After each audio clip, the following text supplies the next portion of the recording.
Assalamualaikum warahmatullahi wabarakatuh. Perkenalkan, saya Nuria Amanda dengan 01C221043 dari kelas R001 Prodi Pendidikan Matematika. Dengan dosen pengampu yang pertama Ibu Feritiona Pasaribu SPD MPD dan Ibu Ade Kumalasari SPD MPD. Di sini saya akan mempresentasikan cara pembuatan media pembelajaran ICT dengan atau melalui video ini. Adapun pembahasan dari video ini adalah yang pertama mengenai rencana pelaksanaan pembelajaran, yang kedua cara pembuatan media pembelajaran, berikutnya cara pembuatan video pembelajaran, berikutnya menggunakan aplikasi YouTube, cara mendownload dengan Y2Meet, berikutnya menggunakan aplikasi Zipito, lalu petunjuk penggunaan aplikasi CapCut, lalu petunjuk penggunaan Canva, dan petunjuk penggunaan Netpot, dan yang terakhir petunjuk penggunaan media pembelajaran. Yang pertama mengenai rencana pelaksanaan pembelajaran atau RPP.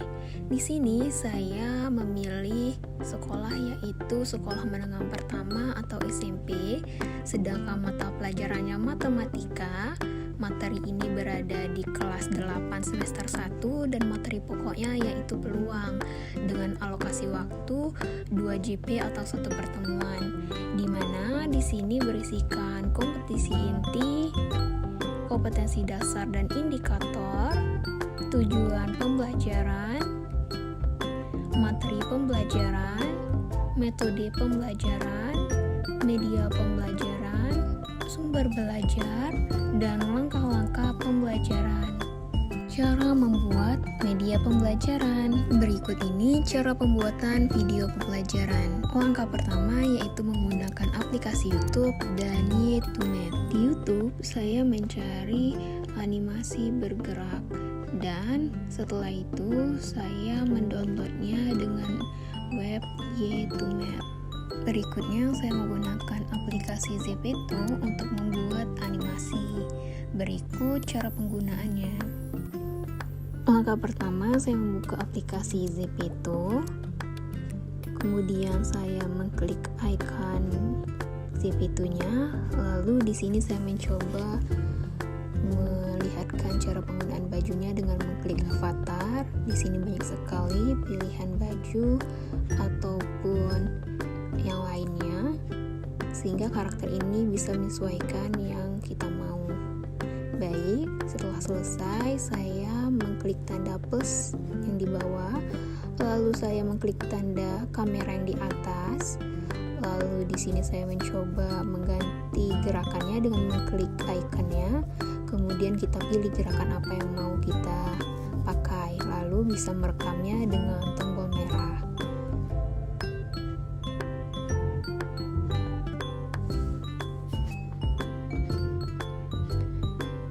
Nah, setelah selesai kita bisa mengklik tanda simpan yang ada di pojok kiri bawah, lalu dia menyimpan otomatis ke galeri.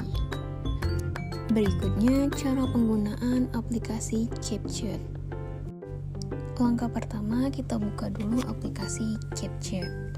Kemudian kita klik video pembelajaran yang telah kita buat. Kalau sebelumnya kita belum buat, kita bisa mengklik proyek tadi. Nah, di sini saya ingin melihatkan bagaimana cara saya membuat video pembelajaran. Di sini juga saya memberikan sound effect suara musik yang bisa membantu meningkatkan konsentrasi anak. Kemudian juga dipandu juga dengan suara saya. Diberikan juga stiker panah sehingga siswa dan siswi itu mudah memahami atau jadi tahu apa yang sedang kita jelaskan. Nah, karena sebelumnya saya telah menggunakan animasi Zipito, di sini juga saya mengganti beberapa gerakannya supaya tidak terlihat membosankan. Berikut ini cuplikan video pembelajaran saya.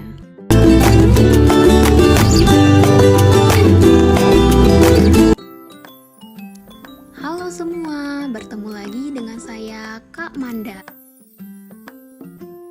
Jam 9 malam di Jambi adalah 40%.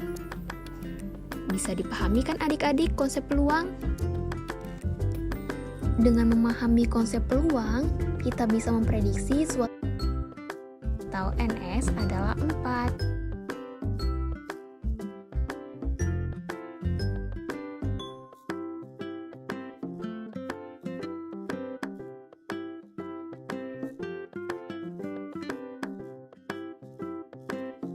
Oke, itulah video pembahasan tentang ruang sampel dan titik sampel untuk video ini.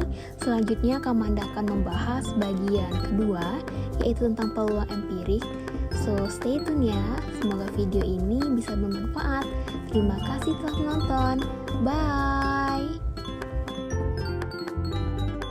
Berikutnya, saya akan membahas mengenai penggunaan aplikasi Canva.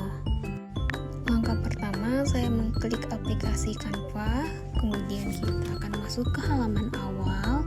Di sini saya akan memperlihatkan di mana di Canva ini mempermudah kita dalam membuat template-template yang menarik.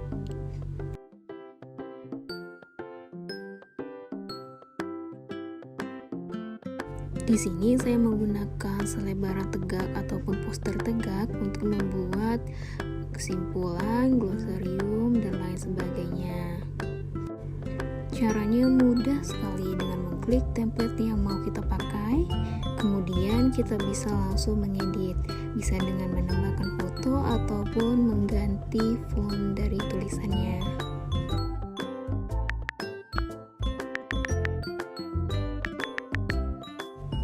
Jika telah selesai, kita bisa mengklik tanda rumah di pojok kiri atas.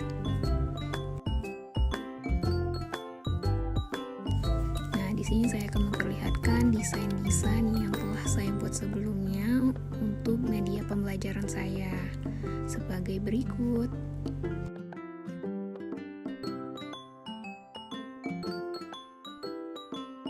Berikutnya saya akan menjelaskan mengenai cara penggunaan website Netpod untuk membuat media pembelajaran saya.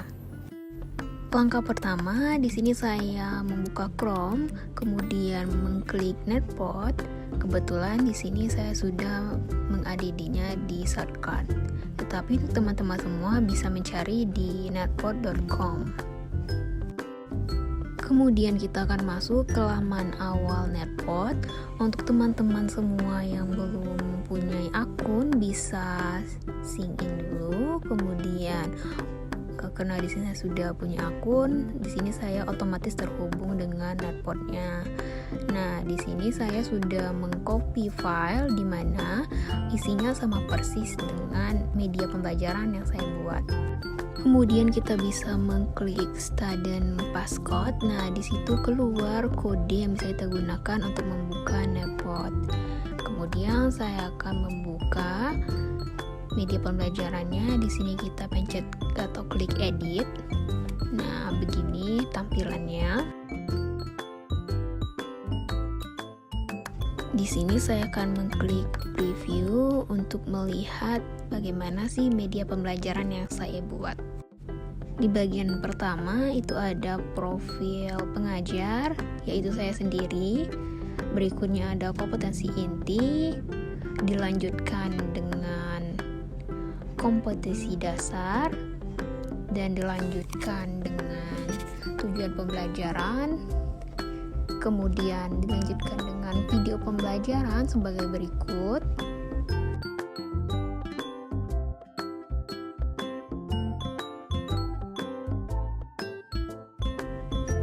Kemudian dilanjutkan dengan making pairs. Kemudian juga dilengkapi dengan pembahasan dari making pairs. Kemudian dilanjutkan dengan kuis. Kuisnya di sini berupa game.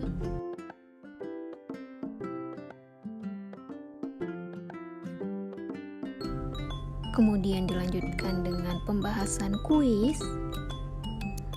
Lalu ada kesimpulan, berikutnya ada daftar pustaka, dan yang terakhir ada glosarium. Untuk menutup preview, kita bisa mengklik X di kanan atas. Kemudian saya akan mencontohkan jika kita menambahkan slide Nah, di sini kita pencet 8. Kemudian kita akan masuk ke lamannya, lalu kita bisa menghapus bagian-bagian yang tidak terpakai, lalu kita pencet background, lalu kita klik yang tanda panah ke atas itu, lalu kita bisa masukkan file atau foto yang mau kita gunakan.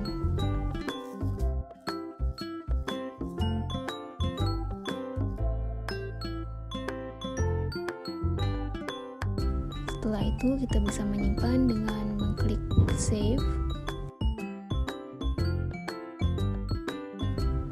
Nah, otomatis slide tadi akan ada di bagian bawah, slide ke-13. Kemudian yang lainnya kita bisa menggunakan fitur-fitur lainnya seperti matching pairs yang saya tadi gunakan, kemudian juga time to time untuk kuis tapi seperti game.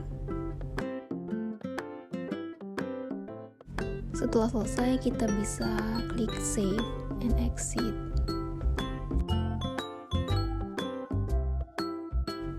Setelah di save, otomatis akan muncul start dan passcode. Nah, ini kodenya bisa dimasukkan ke aplikasi Netpod atau webnya, otomatis akan sampai ke media pembelajaran yang kita buat.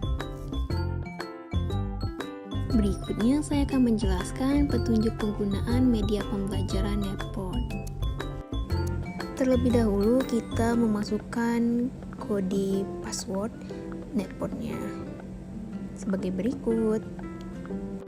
Setelah itu kita klik join, kemudian isilah nama.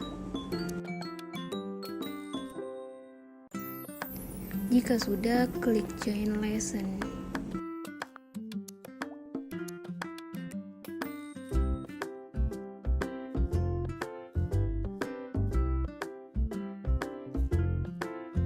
Otomatis akan terhubung langsung di slide pertama. Nah, kelebihan Netpod ini kita bisa mengklik di garis 3 di atas, kemudian kita bisa melihat apa sih isi slide-slide lainnya, lalu bisa mengklik bagian panah ke atas itu untuk keluar ataupun melihat kodenya. Di mana slide pertama berisikan profil pengajar, berikutnya kompetisi inti. Nah, di sini bisa di zoom in dan di zoom out, jadi mempermudah anak-anak semua. Di bagian berikutnya ada kompetensi dasar, sama seperti tadi bisa di zoom in dan di zoom out. Berikutnya ada tujuan pembelajaran, dan berikutnya dilanjutkan dengan video pembelajaran.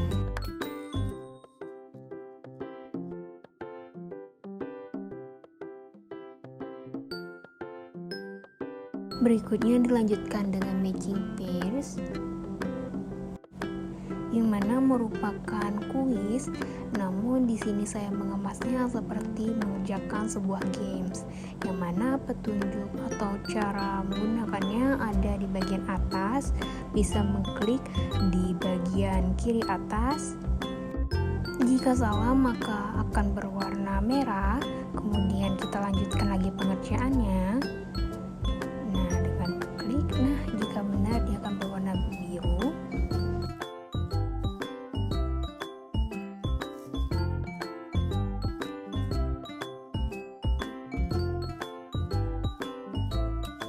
Berikutnya dilanjutkan dengan pembahasan matching pairs tadi, yang mana pembahasannya bisa di zoom in dan di zoom out.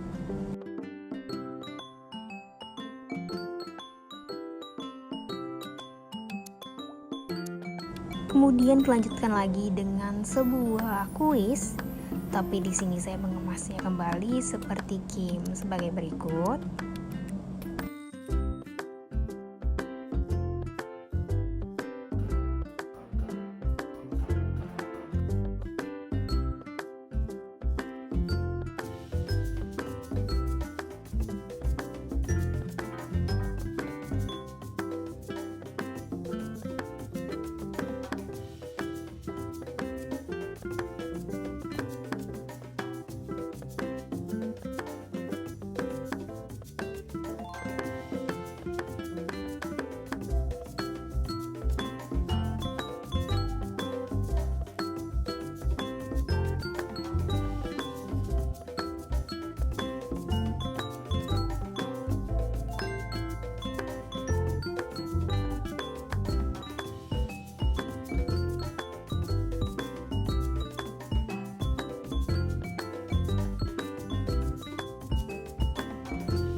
Nah, di sini anak-anak bisa melihat peringkatnya.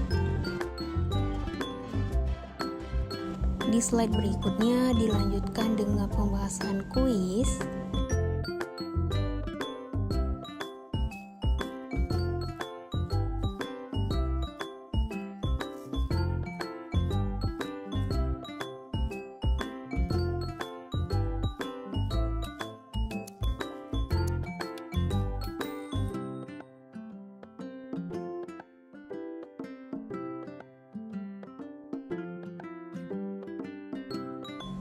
Lalu kesimpulan dari materi ini,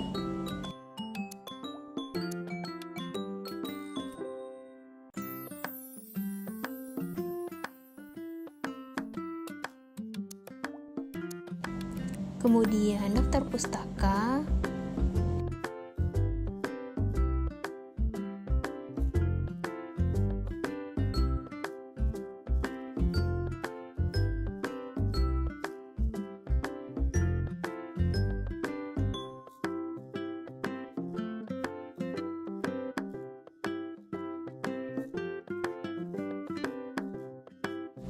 dan yang terakhir yaitu glosarium. Yang mana jika anak-anak sekalian bingung atau masih ragu mengenai materi tadi, bisa dilihat ulang dengan mengklik garis 3 di atas, lalu kita bisa memilih slide yang mau kita lihat. Kemudian klik tab to start over untuk menyelesaikan pembelajaran ini. Baik, sekian dari saya mengenai presentasi online ini, dan di bagian terakhir ini saya juga akan memasukkan video pembelajaran yang saya buat. Sekian, terima kasih. Wassalamualaikum warahmatullahi wabarakatuh.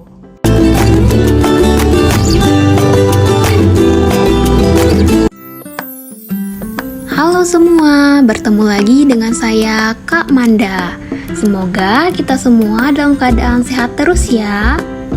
Pada video kali ini, kakak akan memulai membahas bab peluang bagian pertama, yaitu tentang ruang sampel dan titik sampel. Jadi siapkan alat tulis kalian ya, mari kita mulai.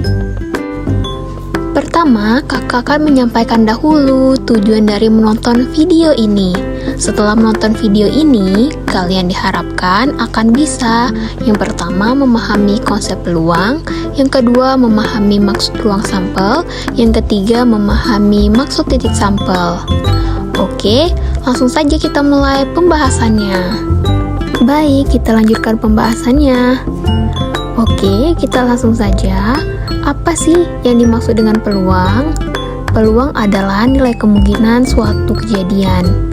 Untuk memahami lebih mengenai konsep peluang ini, perhatikan ilustrasi berikut. Pernah gak sih kita ngecek perkiraan cuaca? Kalau belum, coba deh. Caranya gampang banget. Cukup lihat smartphone aja. Contohnya kayak gini. Kita bisa mengklik widget untuk cuaca kayak gini. Kemudian akan muncul banyak informasi tentang cuaca, diantaranya suhu, tingkat kelembaban udara, dan yang paling sering orang lihat adalah kemungkinan turunnya hujan. Sekarang kita fokus ke hari ini, yaitu tanggal 5 Desember 2022 di Jambi. Misalnya kita ada rencana mau keluar rumah sekitar jam 9 malam, kita lihat di sini persentase kemungkinan hujannya adalah 40%. Itu artinya dari 40 hari yang kondisinya sama dengan hari ini, ada 40 hari yang terjadi hujan. Berdasarkan informasi ini, kita bisa jadi siap-siap dong untuk beradaptasi hujan, karena kemungkinannya lumayan nih, lumayan banyak. Dari 100 hari ada 40 hari yang hujan. Nah, nilai kemungkinan yang 40% inilah yang disebut dengan peluang. Jadi, bisa kita katakan bahwa peluang terjadi hujan hari ini jam 9 malam di Jambi adalah 40%. Bisa dipahami kan adik-adik konsep peluang? Dengan memahami konsep peluang, kita bisa memprediksi suatu kejadian yang akan datang, lalu memutuskan tindakan dengan lebih akurat ya adik-adik. Tentunya nggak asal tebak, tapi berdasarkan data dan fakta yang ada. Maka Makanya, materi peluang ini kita pelajari setelah bab statistika. Karena di materi statistika, kita belajar cara membaca, menganalisis, dan mengolah data. Tapi sebelum kita membahas lebih dalam tentang peluang, kakak akan ajak kalian untuk memahami dan mempelajari beberapa istilah penting dalam materi peluang. Ada 3 istilah penting dalam peluang. Yang pertama, ruang sampel atau dilambangkan dengan S. Adalah himpunan semua kejadian yang mungkin diperoleh dari suatu data atau percobaan. Ruang sampel dapat ditentukan melalui tabel, diagram pohon, atau metode perkalian. Berikutnya titik sampel. Titik sampel adalah semua anggota dari ruang sampel. Dan yang terakhir yaitu kejadian. Kejadian adalah himpunan bagian dari ruang sampel yang merupakan peristiwa yang sudah terjadi. Berikutnya kakak akan menjelaskan mengenai cara menentukan ruang sampel. Oke, di sini kakak akan melanjutkan mengenai cara penyusunan anggota ruang sampel dengan menggunakan tabel dan diagram pohon. Untuk cara perkalian, adik-adik bisa melihat di bagian hasil ya, posisinya di kanan. Yang pertama, cara tabel. Karena di sini menggunakan 2 koin dan masing-masing sisi koin berisikan angka dan gambar, maka angka dilambangkan dengan A dan gambar dilambangkan dengan G. Maka kita membuat baris dan kolom yang berisikan anggota dan gambar. Lalu, didapatlah kolom pertama baris pertama berisikan angka-angka, berikutnya angka gambar, berikutnya gambar angka, dan yang terakhir gambar-gambar. Dengan demikian diperoleh ruang sampel atau S merupakan angka-angka, angka gambar, gambar angka, dan gambar-gambar. Dengan banyaknya anggota ruang sampel atau NS adalah 4. Berikutnya cara untuk diagram pohon. Sebenarnya cara ini tidak jauh berbeda. Hanya saja kita mengidentifikasi terlebih dahulu. Yaitu koin kan memiliki 2 sisi. Yang satu berisikan gambar dan sisi lain berisikan angka. Karena di sini menentukan anggota ruang sampel 2 koin, maka kita buat angka dan gambar. Kemudian dari angka ini menyebar jadi angka dan koin, jadi angka dan gambar. Begitupun sebaliknya di bagian gambar juga menjadi angka dan gambar. Nah, setelah itu kita tinggal mengidentifikasi ruang sampelnya. Dengan demikian diperoleh ruang sampel atau S sama dengan angka-angka, angka gambar, gambar angka, dan gambar-gambar. Dengan banyaknya anggota ruang sampel atau NS adalah 4. Agar adik-adik lebih memahami, kita terapkan ke contoh soal yang pertama. Yang mana pada pelemparan sebuah uang logam, tentukan ruang sampel, titik sampel, dan kejadiannya. Kita tahu bahwa uang logam memiliki 2 sisi, yaitu yang pertama sisi angka menunjukkan nominal rupiah dan sisi gambar yang menunjukkan lambang Garuda. Oke, ingat lagi ruang sampel kan himpunan yang berisikan semua kejadian yang mungkin terjadi. Jadi, kalau uang logam dilemparkan, maka ruang sampelnya adalah himpunan yang berisi sisi angka dan sisi gambar. Lalu, titik sampel adalah angka dan gambar. Berarti, kalau ditanya berapa banyak titik sampel, maka ada 2 ya adik-adik, disimbolkan dengan NS sama dengan 2. Kemudian, setelah uang logam ini dilempar, kejadiannya berarti yang satu sisi yaitu sisi angka dan satu lagi sisi gambar. Gitu ya, bisa dipahamin kan? Berikutnya contoh soal kedua. Pada pelemparan sebuah dadu, tentukanlah ruang sampel, titik sampel, dan kejadiannya. Nah, kita tahu bahwa dadu memiliki 6 sisi, yaitu mata dadu 1, 2, 3, 4, 5, dan 6. Jadi, kalau sebuah dadu dilempar, maka ruang sampelnya adalah himpunan yang berisikan mata dadu 1, 2, 3, 4, 5, dan 6. Lalu titik sampelnya adalah mata dadu 1, 2, 3, 4, 5, dan 6. Berarti kalau ditanya banyak titik sampelnya ada 6 ya, disimbolkan dengan NS sama dengan 6. Kemudian setelah itu dilempar kejadiannya, berarti bisa jadi muncul mata dadu 1, 2, 3, dan seterusnya sampai 6. Gitu ya, bisa dipahami kan? Berikutnya, kakak akan melanjutkan pembahasan mengenai contoh soal ketiga. Tentukan ruang sampel pada pelemparan 2 buah uang logam secara bersamaan. Nah, ini agak berbeda sedikit ya adik-adik dengan soal yang pertama dan kedua. Nah, kalau soal pertama dan kedua, bendanya kan hanya 1. Nah, sekarang bendanya ada 2, yaitu 2 koin. Untuk menentukan ruang sampelnya, kita bisa gunakan metode tabel ataupun diagram pohon. Tapi di sini kakak menggunakan tabel. Untuk tabelnya kurang lebih begini. Untuk uang logam pertama, kemungkinannya bisa muncul angka atau gambar kan? Makanya di sini kita siapkan angka sama gambar. Begitu juga untuk uang logam kedua kita siapkan di sini angka dan gambar.